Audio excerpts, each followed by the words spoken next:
आज ये press conference इसके लिए बुलाई है क्योंकि जो जम्मू कश्मीर के यूनियन टेरिटरी के जो electricity joint electricity regulatory commission JERC है, उन्होंने वित्तीय वर्ष 2023-24 का टैरिफ ऑर्डर आज जारी किया है। उसके बारे में मैं आपके माध्यम के द्वारा जम्मू कश्मीर के नागरिकों को अवगत कराना चाहता हूँ। आप सब लोग वाकिफ़ हैं, जम्मू कश्मीर यूनियन टेरिटरी में जो पावर सेक्टर में रिफॉर्म्स लेट स्टार्ट हुए। जब हम तुलना करते हैं भारत के दूसरे भाग या राज्यों के साथ, पावर सेक्टर रिफॉर्म्स एक अहम रिफॉर्म्स हैं क्योंकि पावर सप्लाई एक रिलायबल तरीके से और एक अफोर्डेबल रेट में अवेलेबल होना यहाँ का ईज़ ऑफ लिविंग के लिए, ईज़ ऑफ डूइंग बिजनेस के लिए, यहाँ का इकोनॉमिक डेवलपमेंट के लिए, टूरिज़्म डेवलपमेंट के लिए और हर किस्म का डेवलपमेंट के लिए एक अनिवार्य है। उसको मद्देनज़र रखते हुए जम्मू कश्मीर सरकार ने पावर सेक्टर में स्ट्रक्चरल रिफॉर्म्स करने के लिए अहम कदम उठाए। आप सब लोग वाकिफ़ हैं कि जम्मू कश्मीर में AT&C losses, aggregate technical and commercial losses Hindustan में सबसे ज़्यादा है। अगर मैं आंकड़े आपके सामने रखूं, ये औसत जम्मू डिस्ट्रीब्यूशन कॉरपोरेशन और कश्मीर जो डिस्ट्रीब्यूशन कॉरपोरेशन को दोनों मिला के औसत 50% है। यानी जितना बिजली हम सप्लाई करते हैं उसमें हमें मात्र 50% ही बिल के भुगतान के द्वारा आता है। जो घाटा होता है 50% सरकार को अपने बजटरी सपोर्ट के द्वारा भरपाई करना पड़ता है। पिछले 3-4 साल में जम्मू कश्मीर सरकार ने, जैसे मैंने कहा, अहम कदम उठाए। सबसे पहला कदम यह है कि जो यहाँ की बिजली वितरण व्यवस्था एक डिपार्टमेंटल विभागीय तरीके से चल रहा था, उसको कॉर्पोरेटाइज करके डिस्ट्रीब्यूशन कंपनीज का गठन करना। जम्मू पावर डेवलपमेंट कॉरपोरेशन, जैसे कश्मीर पावर डिस्ट्रीब्यूशन कॉरपोरेशन और ट्रांसमिशन कॉरपोरेशन अलग से और पावर परचेज कॉरपोरेशन अलग से ऑर्गेनाइज करके इसका मकसद था कि पावर सेक्टर जो है, जैसे अन्य राज्यों में और यूनियन टेरिटरी में हिंदुस्तान में चल रहा है, वैसे जम्मू कश्मीर में भी एक इकोनॉमिकली वायबल सेक्टर होना चाहिए। एक कमर्शियल तरीके से पावर सेक्टर की मैनेजमेंट हो। जब बिजली वितरण कंपनी बनाई गई थी, इसका मकसद यही था कि बिजली वितरण कंपनी बिजली को कॉम्पिटिटिव रेट में ट्रांसपेरेंट बिडिंग के द्वारा कॉम्पिटिटिव रेट से खरीदे और उसको एक एफिशिएंट तरीके से मैनेज करते हुए उसको सप्लाई करें और अच्छी बिजली की सुविधा 24/7 बिजली की सुविधा कंज्यूमर को रिलायबल और अफोर्डेबल रेट में मिलनी चाहिए। ये इसका मकसद है। उसी को मद्देनज़र रखते हुए अनबंडलिंग प्रोसेस को जम्मू कश्मीर ने सरकार ने स्टार्ट किया और हम काफ़ी आगे तक उस दिशा में बढ़े। आज भी पावर परचेस कॉरपोरेशन लिमिटेड करती है, वितरण 2 डिस्ट्रीब्यूशन कंपनीज करती है और ट्रांसमिशन कॉरपोरेशन ट्रांसमिशन का जिम्मेदारी निभाती है। ये पावर सेक्टर में आप लोग वाकिफ़ है कि यहाँ का जो इंफ्रास्ट्रक्चर है, चाहे ट्रांसमिशन का इंफ्रास्ट्रक्चर हो या डिस्ट्रीब्यूशन का इंफ्रास्ट्रक्चर हो, काफ़ी पुराना था। उसको अपग्रेडेशन करने की सख्त ज़रूरत थी। पिछले 3-4 सालों में जम्मू कश्मीर सरकार ने 5000 से भी ज़्यादा करोड़ रुपया इस दिशा में इन्वेस्टमेंट किया है और ट्रांसमिशन और डिस्ट्रीब्यूशन की क्षमता जो कैपेसिटी है उसको ऑलमोस्ट 50% से भी ज़्यादा बढ़ाई है। ये जो इन्वेस्टमेंट है भारत सरकार के अलग अलग सेंट्रली स्पॉन्सर्ड स्कीम के द्वारा, उसमें PMDP अहम स्कीम है उसके तहत, और हमारे यूनियन टेरिटरी के कैपेक्स के तहत, और अभी RDSS भारत सरकार की स्कीम के तहत इसको लागू किया जा रहा है। जैसे मैंने कहा 5000 करोड़ रुपए हमने ऑलरेडी इन्वेस्टमेंट करके जो डिस्ट्रीब्यूशन की ट्रांसमिशन की कैपेसिटी को बढ़ाए, क्योंकि पावर रिलायबल तरीके से अवेलेबल हो। उसके साथ ही पावर अवेलेबिलिटी एक अहम मुद्दा है, क्योंकि यहाँ मैंने लास्ट प्रेस कॉन्फ्रेंस में भी बताया था इस तथ्य को, क्योंकि यहाँ जो विंटर, खास कर विंटर के जो महीनों में यहाँ पावर की किल्लत बहुत ज़्यादा होती है, क्योंकि हमारे जो हाइड्रो जनरेशन बगलिहार प्रोजेक्ट है और जैसे हमारे जो लोअर झेलम और दूसरे छोटे जो प्रोजेक्ट्स हैं पूरा मिला के, उसके साथ ही हमारे जो पावर परचेस एग्रीमेंट है NHPC के साथ, जो यहाँ locally situated power generating station से, यहाँ वो विंटर के वक्त में उसकी जनरेशन 2/3 से भी ज़्यादा कम होती है। अगर मैं इस साल की बात करूँ, इस साल इसकी जनरेशन तकरीबन 85% तक नीचे आई है। जब पिछले जून जुलाई में समर सीज़न में हमारे जो स्टेट जनरेटिंग कंपनीज़ है, बगलिहार प्रोजेक्ट और लोअर झेलम और अन्य प्रोजेक्ट के हिसाब से हमारे 1050 मेगावाट की बिजली की यहाँ जनरेशन हुआ करती थी जून जुलाई में। अभी ये मात्र 150 मेगावाट को सीमित है। आप ही अंदाज़ा लगा सकते हो 1050 से 150 तक आना, ये तकरीबन 85% से भी ज़्यादा घटोती हुई है, क्योंकि हमारे यहाँ जो नदियों में यहाँ के जो स्ट्रीम्स हैं उसमें पानी की बहुत ज़्यादा किल्लत है। और हमारे जो PPA जो हैं, जो NTPC के साथ और उसके साथ ही न्यूक्लियर पावर कॉरपोरेशन के साथ भी थोड़ा कुछ है, और NHPC के साथ हैं, और अन्य जनरेटिंग कंपनीज़ हैं उनके साथ हमारा है।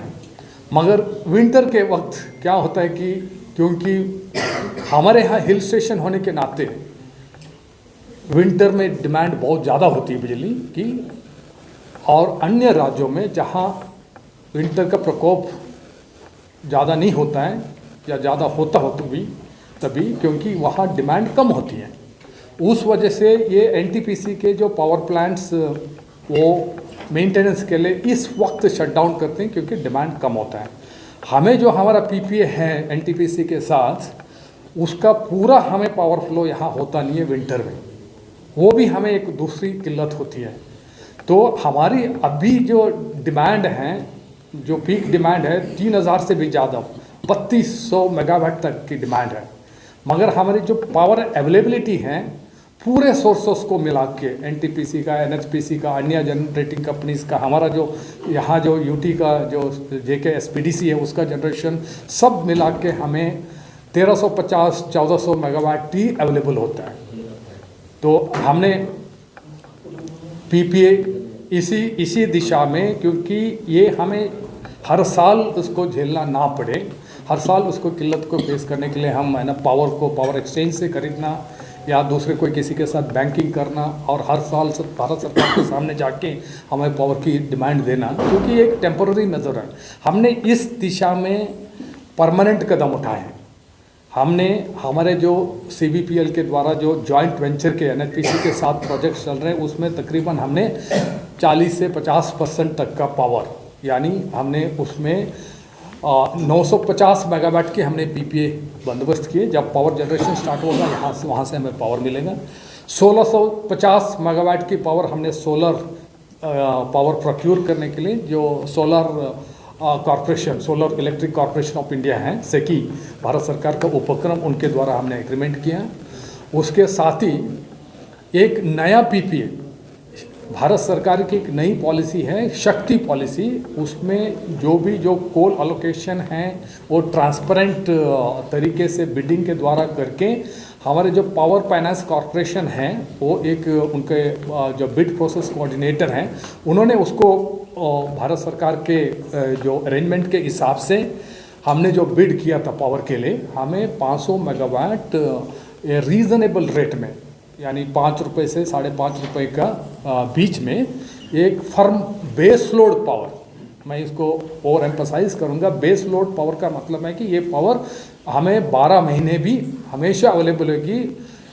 जो सीजनल वेरिएशन इसके ऊपर असर नहीं पड़ेगा। ये पावर मिनिमम पावर, क्योंकि हाइड्रो पावर का सीजनल वेरिएशन को और सोलर पावर भी इसमें सीजनल भी होता है और उसका सोलर नॉन सोलर आवर्स का भी वेरिएशन होता है। बट ये बेस पावर मतलब ये हमेशा 24/7 अवेलेबल पावर है। इसके लिए हम एग्रीमेंट अभी PPA हाल ही में एंटर करने वाले हैं जल्दी। इसकी जो इन प्रिंसिपल अप्रूवल हैं ऑनरेबल LG साहब ने ऑलरेडी दिया है।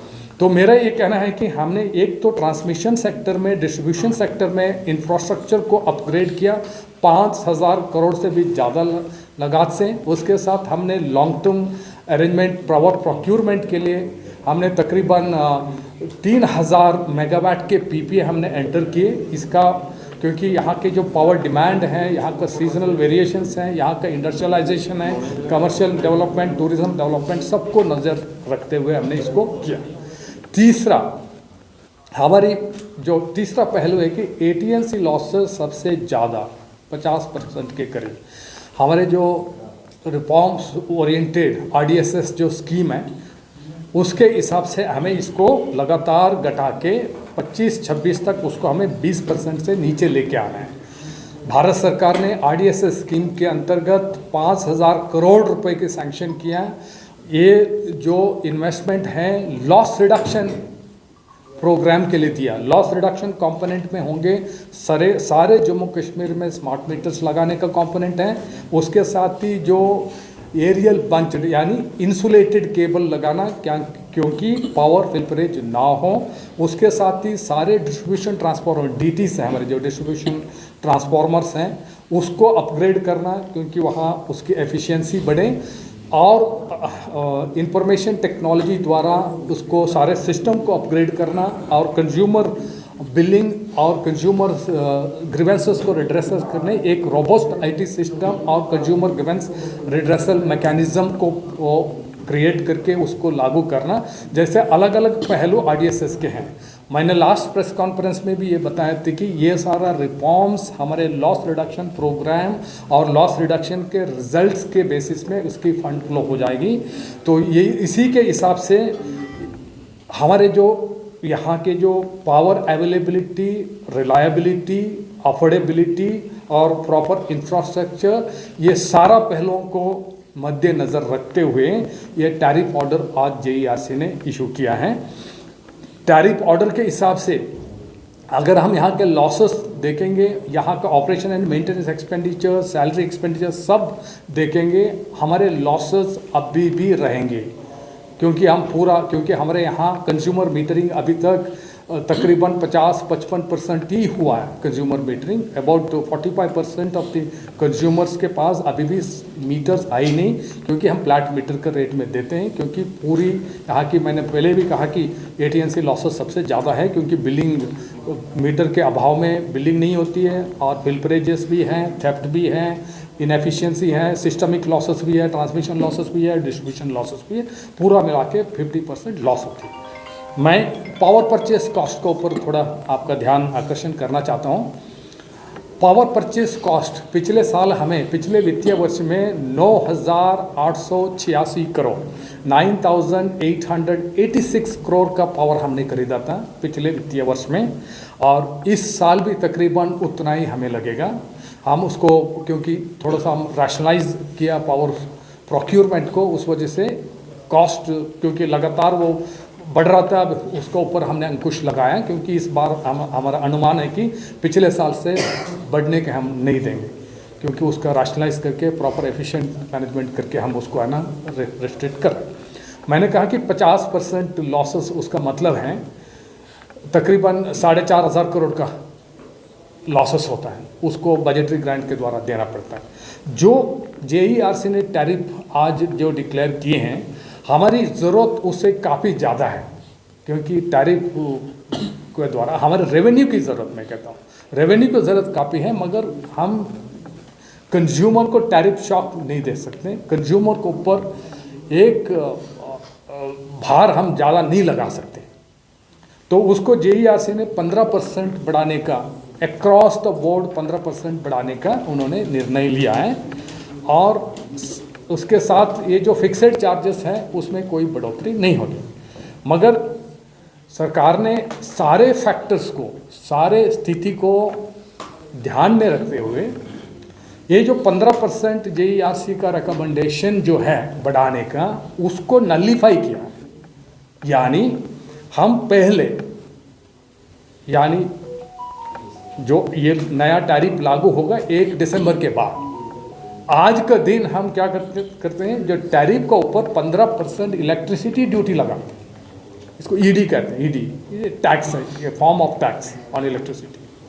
सरकार ने निर्णय लिया है, ऑनरेबल LG साहब ने निर्णय लिया है कि इस ED को अबॉलिश करके 15% जो ED इलेक्ट्रिसिटी ड्यूटी को अबॉलिश करके जो JERC ने 15% टैरिफ बढ़ाने का निर्णय लिया है उसको इक्वल किया जाए। यानी 15% टैरिफ बढ़ गया, 15% इलेक्ट्रिसिटी ड्यूटी को अबॉलिश किया गया, net impact nil, zero impact on the consumers.